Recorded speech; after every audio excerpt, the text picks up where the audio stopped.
బయట కొంతమంది ప్రజలు ఇక్కడ కొన్ని సేవలు లేవు అని అంటే ఆ విషయాలు తెలుసుకొని తమను కూడా ఇక్కడికి వచ్చారని చెప్పేసి తెలుసుకొని వచ్చానమ్మా మాట్లాడ. ఈ ప్రొద్దుటూరు ప్రభుత్వ ఆసుపత్రికి పులివెందుల, జమ్మలమడుగు, ప్రొద్దుటూరు, మైదుకూరు, బద్వేలు ప్రాంతాల నుంచి పేదలు ఎక్కువగా సేవల కోసం వస్తూ ఉంటారు మేడం గారు. ఈ పేదలకు సేవలు ఇక్కడ పొందే విషయంలో ఎంఆర్ఐ స్కానింగు ఇంపార్టెంట్గా ఉన్నవాళ్ళు ఇక్కడ వాళ్ళు మేలు పొందుతూ ఉన్నారు. అది ఆ రిపోర్టు వల్ల, ఎంఆర్ఐ రిపోర్టు వల్ల ఇప్పుడు అవి బంద్ అయినాయి అని చెప్పేసి ప్రజలు అనుకుంటా ఉన్నారు. చాలా ఇబ్బంది పడుతున్నారు మేడం గారు. అది అవ్వలేదండి, బంద్ అవ్వలేదు. కాకపోతే డాక్టర్స్ని మీరు అందరూ రాయొద్దు, స్పెషలిస్ట్ డాక్టర్ల వరకే రాయండి అని చెప్పడం వల్ల ఎంబీబీఎస్ డాక్టర్లు రాయలేకపోతున్నారు. స్పెషలిస్ట్ డాక్టర్స్ అవైలబిలిటీ ఉన్న వాళ్ళు మాత్రమే రాస్తున్నారు. జరుగుతున్నాయి, తక్కువ జరుగుతున్నాయి. అదే మేడం గారు పూర్తిగా బంద్ చేసింది. ఇప్పుడు కొంతమంది పేషెంట్లు ఇందాక మీరు విలేకరులతో మాట్లాడేటప్పుడు నేను కూడా విన్నాను, తప్పనిసరి డాక్టర్ తప్పనిసరిగా రాస్తేనే అది చేయాలనేది ఒక వర్షన్ చెప్పారు. బాగానే ఉంది. అయితే పేషెంట్లు కూడా వాళ్ళ అనుమాన రీత్యా ఇంకా ఏమన్నా మాకు జబ్బులు బయటపడతాయేమో అని మేడం గారు అని వాళ్ళు కూడా కోరుకోవచ్చు. కోరుకున్నప్పుడు ఎంఆర్ఐ చేపించడంలో తప్పు లేదేమో అని చెప్పేసి మేము అనుకుంటున్నాం. తమ నోటీస్కి తెస్తున్నాము. అవన్నీ ఏంటంటే చాలా హై ఎండ్, అవి రేడియేషన్ ఎక్స్పోజర్ ఉంటుంది. ఎంఆర్ఐలో ఒక్కొక్కసారి పేషెంట్లకి ప్రాణాపాయ పరిస్థితులు కూడా, ట్యూబ్లో లోపలికి వెళ్ళిన తర్వాత భయంతోనో దేనితోనో ప్రాణాపాయ పరిస్థితులు కూడా వచ్చే అవకాశం ఉంటుంది. అవన్నీ చిన్న విషయాలు కాదు. ఊరికే ఏదో ఒకటి మనం కొన్ని ఉంటాయి, కొన్ని టెస్ట్లు, ఆ బీపీ చూసుకుందాంలే, లేకపోతే ఒక బ్లడ్ టెస్ట్ చేసుకుందాంలే అన్నంత ఈజీ కాదండి ఇవి. వీటి వల్ల అనవసరంగా మాత్రం చేయకూడదు. పేషెంట్ అడిగారు కదా అని చేయకూడదు. డాక్టరు పేషెంట్ని కన్విన్స్ చేయగలగాలి. మీకు ఇది ప్రాబ్లము, ఇది ప్రాబ్లము, ఈ ప్రాబ్లంకి ఇంత పెద్దది ఆపరేషన్ అవసరం లేదు, ఇంత పెద్ద ఇన్వెస్టిగేషన్ మీకు అవసరం లేదు, ముందుగా ఈ టెస్టులు చేద్దాము, ఈ మందులు వాడి చూద్దాము, వీటికి తగ్గకుండా ఉంటే మనం నెక్స్ట్ అయినా కూడా చేపిస్తాము అని వాళ్ళని కన్విన్స్ చేయాలి. అంతేగాని పేషెంట్లు ఏంటంటే ఎలా ఉంటారంటే, ఇప్పుడు వాళ్ళకి అవేర్నెస్ ఎక్కువైపోయి నెట్లో ఎక్కువ చూసుకొని ప్రతి చిన్నదానికి హెడేక్ అంటే చిన్న చిన్న కారణాలు కూడా ఉంటాయి. తలనొప్పికి జ్వరం వచ్చినప్పుడు తలనొప్పి వస్తుంది, వైరల్ ఫీవర్స్ వస్తే తలనొప్పి వస్తుంది, లేకపోతే వేరే కారణాలకు వామిటింగ్స్ అట్లా అయినప్పుడు తలనొప్పి వస్తుంది, ఇంట్లో వాళ్ళు విసిగిస్తే తలనొప్పి వస్తుంది, ఎక్కువసేపు టీవీ చూస్తే తలనొప్పి వస్తుంది. ఇలాంటి చిన్న చిన్న కారణాలన్నీ వదిలేసి నాకు మైండ్లో నాకు ఎంఆర్ఐ తీయండి, నాకు సిటీ చేయండి అని వచ్చేస్తారనమాట. అంటే వాళ్ళకి సైకలాజికల్గా ఒక ఫియర్తో వస్తారు.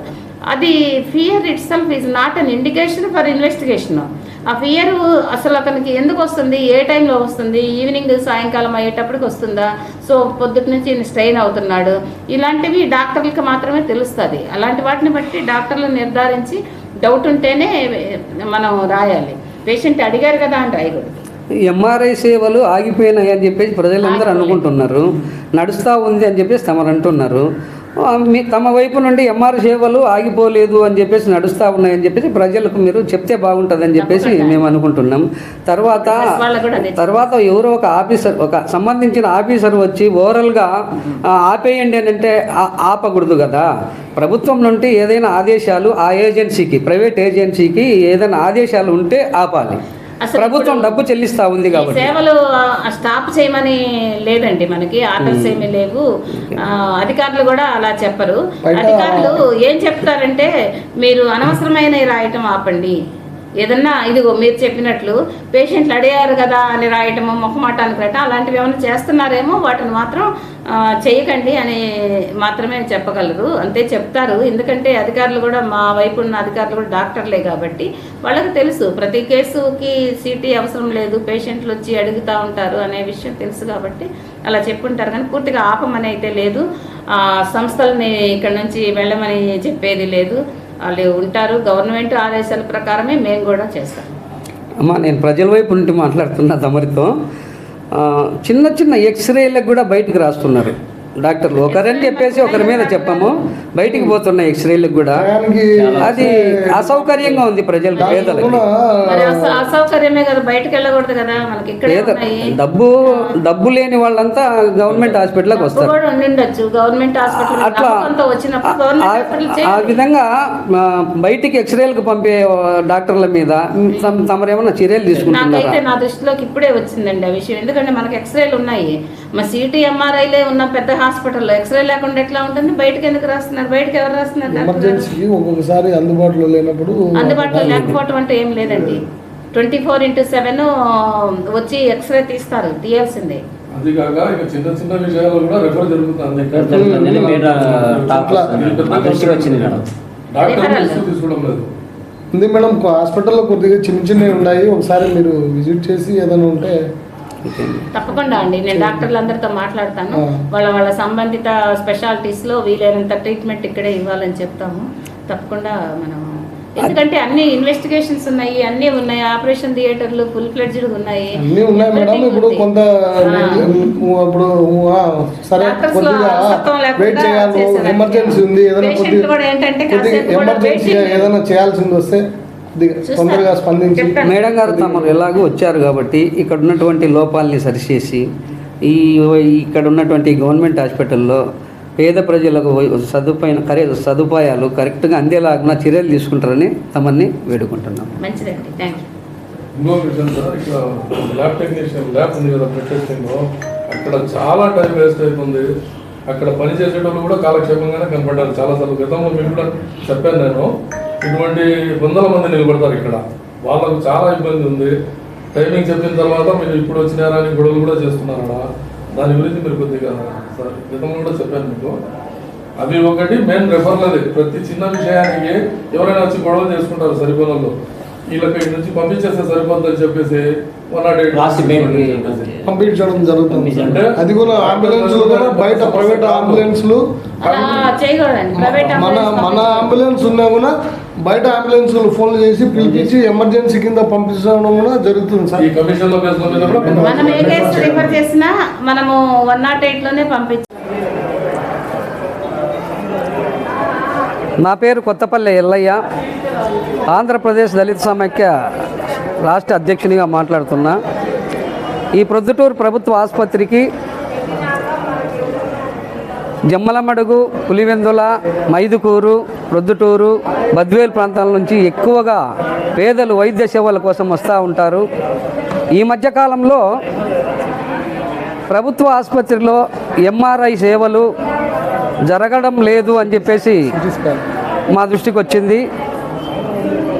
ప్రభుత్వ ఆసుపత్రిలో ఎంఆర్ఐ సేవలు, సిటీ స్కానింగు చాలా ఇంపార్టెంట్ అయినటివి ఆ రెండు. అవి లేకపోతే ఆ సేవల కోసం ప్రజలు బయటికి ప్రైవేటుగా పోయి చేయించుకోవాలంటే చాలా డబ్బులు ఇవ్వాల్సి వస్తుంది. ఆ డబ్బులు ఇవ్వలేని వాళ్ళందరూ రోగులు ఇబ్బంది పడే పరిస్థితి ఉన్నందున ఈరోజు ప్రొద్దుటూరు ప్రభుత్వ ఆసుపత్రికి వైద్య విభాగం నుండి జిల్లా అధికారి వచ్చిందని చెప్పేసి తెలుసుకొని మేము ఆ అధికారితో మాట్లాడని చెప్పేసి మేము ఈ ప్రొద్దుటూరు ప్రభుత్వ ఆసుపత్రికి వచ్చి అధికారి వారితో కూడా మాట్లాడాం. మేము ప్రజల వైపు నుండి ఒకటే చెప్తున్నాం, ప్రభుత్వానికి కానీ ఇక్కడ ఉన్నటువంటి వైద్య సిబ్బందికి కానీ, ప్రజలు ఎంఆర్ఐ జరగడం లేదు అని అక్కడ అనుకుంటున్నారు కాబట్టి మేము వచ్చాం.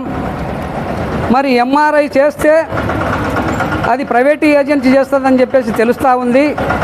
ప్రైవేటు ఏజెన్సీ చేసినందుకు ప్రభుత్వం డబ్బులు చెల్లిస్తుందని చెప్పేసి మా దృష్టికి వచ్చింది. మరి ప్రభుత్వం ఎంఆర్ఐ చేసినందుకు ప్రైవేట్ ఏజెన్సీకి డబ్బులు ఇస్తున్నప్పుడు ప్రభుత్వ ఆదేశాలు నిలుపుదల చేయండి ఎంఆర్ఐ స్కానింగ్లను అని ఆదేశాలు లేనప్పుడు నిలుపుదల చేసే అధికారం ఏజెన్సీకి లేదు, ఇక్కడ ప్రభుత్వ అధికారులకు కూడా లేదని చెప్పేసి సందర్భంగా తెలియజేస్తున్నాం. ఇప్పటికైనా కూడా అధికారులు ఈ విషయాన్ని గమనించి ఈ ప్రొద్దుటూరు ప్రభుత్వ ఆసుపత్రి నుండి ప్రైవేటుగా ఎక్స్రేలు చేయించుకుంటున్నారు, ప్రైవేటుకు రాస్తున్నారు ఎక్కువ. ఎక్స్రే ఎప్పటికీ ఈ హాస్పిటల్లో జరుగుతూ ఉంటుంది. మరి ఎప్పుడు ఎక్స్రే జరుగుతూ ఉన్నప్పటికీ కూడా బయటికి ఎందుకు రాస్తున్నారు? బయటికి రాసే వాళ్ళ మీద డాక్టర్లు బయటికి రాసే వాళ్ళ మీద చర్య తీసుకోవాలని చెప్పేసి ప్రభుత్వ అధికారి జిల్లా అధికారికి మేము ఈరోజు ఫిర్యాదు చేశాము, మేము చెప్పాము ఆ మేడంతో. కాబట్టి ఇక మీదట ఈ మేడం గారు విజిట్కి వచ్చారు కాబట్టి ఇక్కడ ఉన్నటువంటి లోటుపాట్లను సవరించి ఇక్కడ జరుగుతున్నటువంటి అవినీతిని అరికట్టి ప్రభుత్వ ఆసుపత్రిలో మెరుగైన సేవల కోసము కృషి చేసిపోవాలని చెప్పేసి డిమాండ్ చేస్తున్నాం. జై భీమ్.